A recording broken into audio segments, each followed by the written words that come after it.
both of those candidates, particularly the KMT, are probably rueing the fact that that fell apart because they feel like they could have won this presidential race if they'd had a unity ticket. Welcome to Global Dispatches, a podcast for the foreign policy and global development communities and anyone who wants a deeper understanding of what is driving events in the world today. I'm your host, Mark Leon Goldberg. I am a veteran international affairs journalist and the editor of UN Dispatch. Enjoy the show.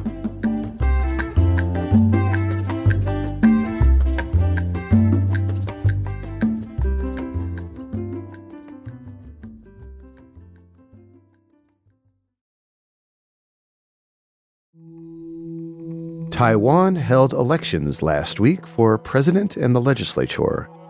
These elections were highly anticipated for the fact that the two leading candidates have differing views on how to manage Taiwan's relationship with China. Hou Yu-ih of the Kuomintang, or KMT, opts for a more conciliatory cross-strait relationship, while Lai Ching-te is more pro-West, pro-independence, and skeptical of China.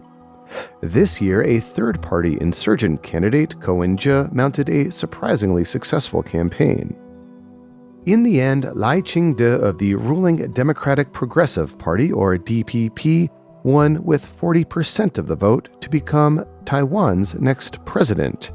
He is currently the vice president of Taiwan for Tsai Ing-wen, who is stepping down. My guest today, Kharis Templeman, spent the last several weeks in Taiwan leading up to the vote. He explains the results, including the fact that while the DPP candidate Lai Ching-te won the presidency, the DPP does not have a majority in the legislature. We discuss the significance of this split government and what Lai Ching-te's presidency means for cross-strait relations with China.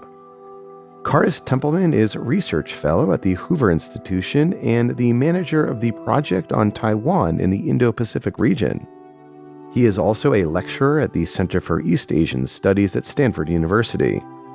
We last spoke exactly 6 months ago in a conversation that pairs nicely with today's episode for the fact that Kharis Templeman does an excellent job explaining the history of Taiwanese democracy and the major parties' relationship with mainland China. Do check out that episode from about 6 months ago. It was called The Geopolitical Implications of Taiwan's Upcoming Elections. And with those election results in hand, here is my conversation with Kharis Templeman of the Hoover Institution.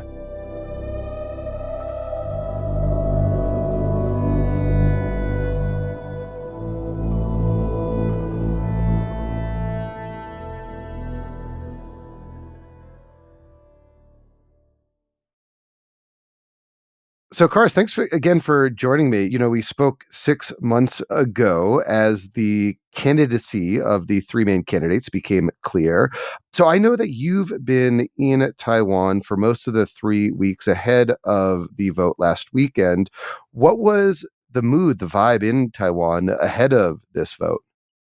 This was my fourth presidential election in Taiwan. And in contrast to the other three, this felt like, I don't want to say relaxed, but a more subdued environment.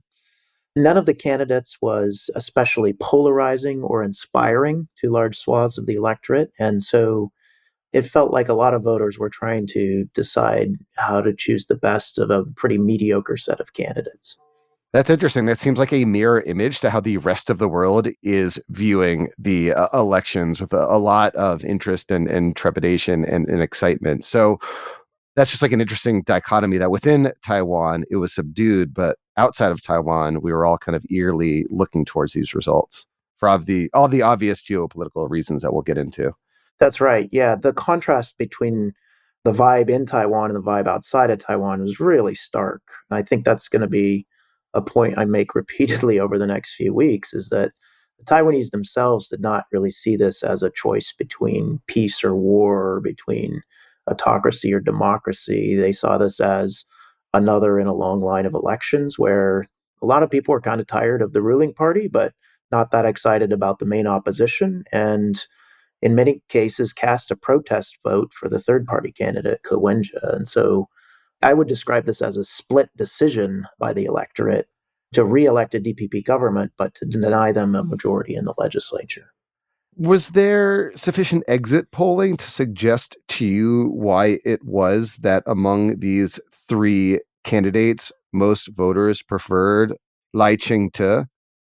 Yeah, so Taiwan actually bans exit polls. Huh. So we don't have good information about who showed up to the polls.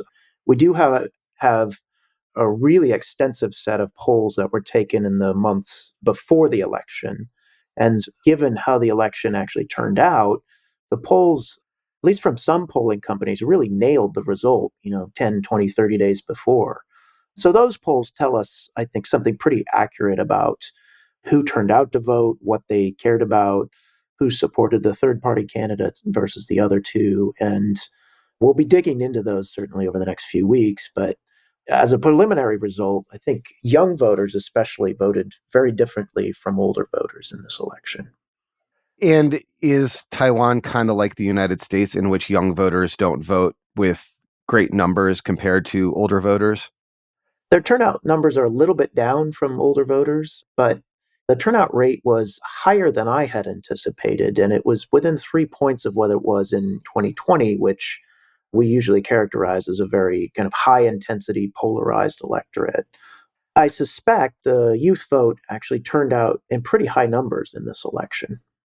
So give us a brief biographical sketch of Lai Ching, the winner of the presidential election. Who is he, and what should listeners know about how he might govern? Yeah, he is a longtime DPP member. He worked his way up from the grassroots. Before he entered politics, he earned a medical degree, and he's from actually a very poor family. His father was a miner who was killed in an accident when he was only about 2 months old. So he was raised by a single mother along with five other kids.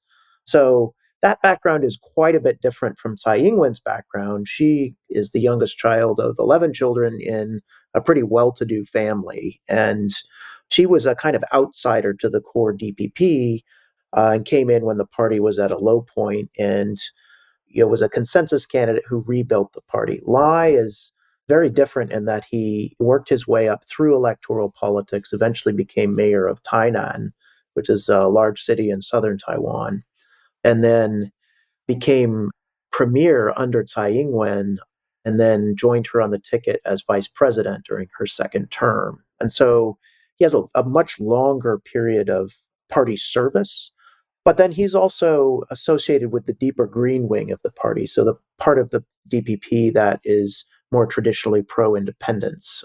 And while I wouldn't characterize him that way, he in the past has made some statements that suggest he is a stronger advocate for Taiwan independence or Taiwan's own separate identity vis-a-vis the mainland. So is it fair to assume, therefore, that he won because most voters in Taiwan support his broad view vis-a-vis China and leaning more closely to the United States towards more independence from China as compared to the other two main candidates? I think this time around, the reason he won was he mobilized the DPP base behind his candidacy. But again, the majority of voters actually voted for someone else. So he won in part because the anti DPP vote was split. And so he doesn't really have a mandate to depart dramatically from what Tsai Ing-wen did or to take bolder stances in favor of a kind of pro Taiwan independence agenda. So just to be clear, you do not see the results of this election as reflecting anything like a referendum on how Taiwanese view their relationship with China. No, I really don't think you can interpret it that way. It was a maintaining election in some ways. The incumbent party was reelected, but it also, the people who criticized the DPP actually won a majority of the vote if you add it all up. So, yeah, this is a really split decision by the Taiwan voters. And part of the reflection of that split decision is the fact that though Lai Ching-te, the DPP, won the presidency, they did not win a majority in the legislative branch. What happened there? What was the results in the legislature? So the legislature ended up split. The DPP came into this with about a 7 seat majority, and they lost about 12 seats. So they have 51 seats in the new 113 seat legislature. The KMT improved quite a bit, now has 52 seats. And the balance is held by the Taiwan People's Party of this third party candidate, Ko Wen-je. And so, in European terms, we have a hung parliament here where no party controls a majority, and any kind of legislation that passes the legislature will have to win cross party support. And presumably, the DPP would favor higher defense spending in order to deter a potential invasion from China or something along those lines, whereas perhaps the other two main parties don't want to kind of poke the bear in the same way. I mean, do you foresee debates down the line over levels of defense spending as a consequence of a hung parliament and a split legislature versus the presidency? Yeah, so it's plausible. The DPP certainly has increased defense spending during the Tsai Ing wen era. But during the campaign, all three presidential candidates endorsed increased defense spending in the next term. And so, at least if their public statements are any guide, that issue now has a cross party consensus. It's plausible that some members of the KMT might oppose increases in defense spending, but even there, a lot of the new KMT members coming in are actually, they were elected from districts that are very competitive, and they'll be fighting to retain their seats in the next election. And so they have an incentive, I think, to be quite moderate on this issue, because if they don't, they quite possibly could lose the seats that they just won. So I think there's some incentives in the opposition camp to play nice with the DPP on defense issues, as long as public opinion broadly is behind that. And then the TPP, which holds the balance of power, has made some vague noises about supporting defense spending as well. And so there's not an obvious majority contingent in the legislature that will reflexively reject any kind of increased defense budgets. Where it may get a little trickier is Taiwan actually has used supplementary budgets, they call them special budgets, to follow through on arms sales that the United States offers to Taiwan. And so both the KMT and TPP have kind of raised a procedural objection to buying arms via these special budgets that are done outside of the regular budgetary process every year. So there may be a bit of a fight about whether to approve special budgets or whether to try to systematize a bit more Taiwan's budgets that they approve to purchase arms from the United States. So, what has been Beijing's response to these results? I mean, I think it's fair to say that Lai Ching-te and the DPP were not Beijing's preferred candidates in these elections. How have they responded thus far to the results? Well, it's very early yet. The Taiwan Affairs Office, which is the official mouthpiece for Beijing on Taiwan issues, noted the election results and said that they demonstrated that mainstream public opinion was against the DPP. So, because the DPP didn't win a majority in the presidential race or the legislature, the majority of Taiwanese rejected the DPP. They're going to spin it in the way that they want to, but we could interpret that actually as a potentially positive sign out of Beijing, that they see this result as a trend in the right direction, and they're not going to feel an urgent need to shake things up. They can afford to be patient over the next 4 years and continue the kind of dual track strategy where they try to engage with China friendly parts of the Taiwanese political system and pressure the DPP and its partners and allies. So that's one thing. And then they are clearly continuing with some of diplomatic pressure on the Tsai administration. So it was just announced in the last 24 hours that one of Taiwan's remaining formal diplomatic partners, Nauru, has broken relations with Taiwan and is going to recognize the People's Republic of China. So Taiwan is now down to 12 other countries that recognize it rather than the PRC. So, I mean, it sounds based on what you're saying that China's response thus far, I mean, they see things kind of going in the right direction, even though this election might have been lost by candidates that they might have preferred at the presidency level, at least. I mean, stepping back, do you see any broad geopolitical implications of this election, and what are they? Well, to the extent there is an implication, it's that we'll have more of the same, I think, over the next 4 years. Beijing is not going to enter into a period of detente or cooperation with the incoming president. And Lai Ching-te is going to face a daunting challenge in trying to stabilize or establish communication in cross-strait relations. But that's not any different from what Tsai Ing-wen has faced over the last 8 years. And so there was the possibility that you could get a non-DPP president in office, and Beijing would have an incentive then to make that person look good. And that would have had, I think, at least in the short run, a kind of stabilizing effect on the cross-strait relationship. The geopolitical implications here are kind of second order effects. So that would have allowed US China relations, the two sides to talk about things other than Taiwan and kind of move Taiwan off to the side and deal with some of the other serious challenges in the relationship. But there is a fair level of comfort now in the United States with Lai Ching-te himself and what his administration would look like. There's a lot of familiarity with the DPP, and so I see a lot of continuity in the U.S. approach to Taiwan with the incoming president that would carry over from the outgoing president. I mean, it's interesting. Like, it seems that since that Sunnylands meeting this fall, that broadly speaking, tensions between Beijing and Washington have been reduced from a previous year, several months of really heightening tensions, and things are kind of calmer now. To what extent do you see the fact that things do seem to be a bit calmer now than they were earlier last year as impacting relations, like the question of Taiwan between the United States and China? So the Xi Biden meeting last fall did, I think, help at least lessen the heat in the relationship. It improved the tenor of conversations. There were a handful of deliverables out of that meeting, including reestablishing mill to mill communication that were small but important steps in improving the relationship. I think the tone out of Beijing so far on Taiwan issues has actually been rather muted since then.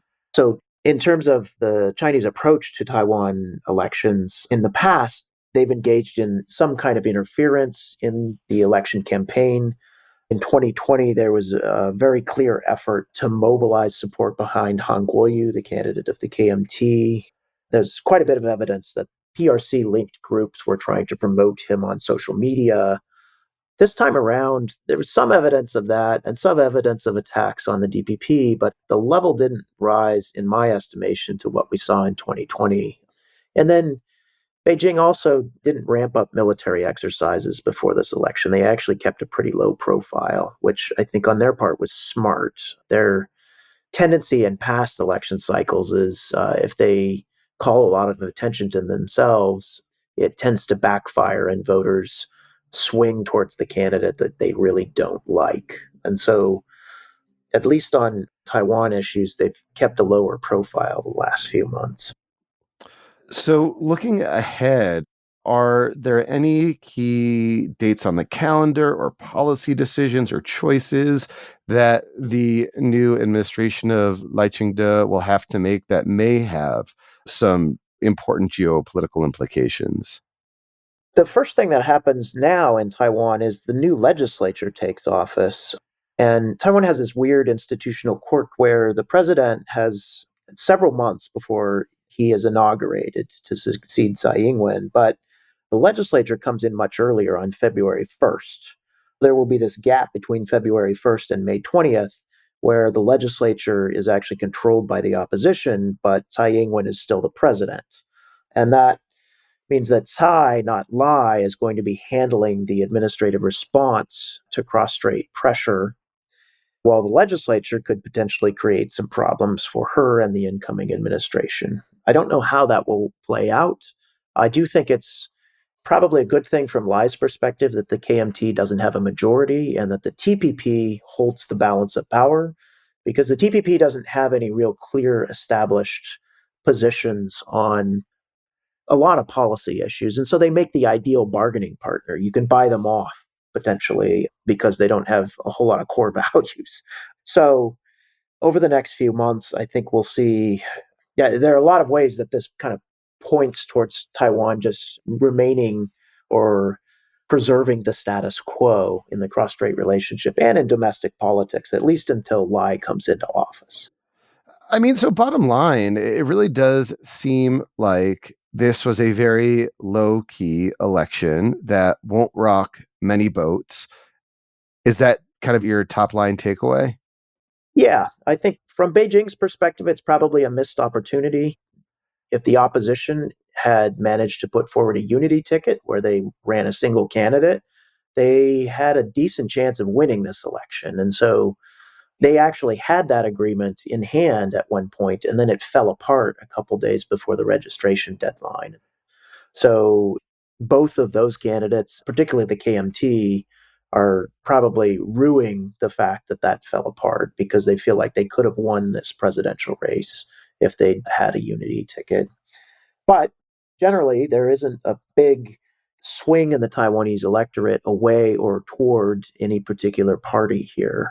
So, unlike 2008 or 2016 or even 2020, the voters haven't delivered this kind of overwhelming mandate for the direction of cross-strait politics over the next 4 years. Well, Kharis, thank you so much for sharing your expertise. Thanks for having me on. It's great to chat.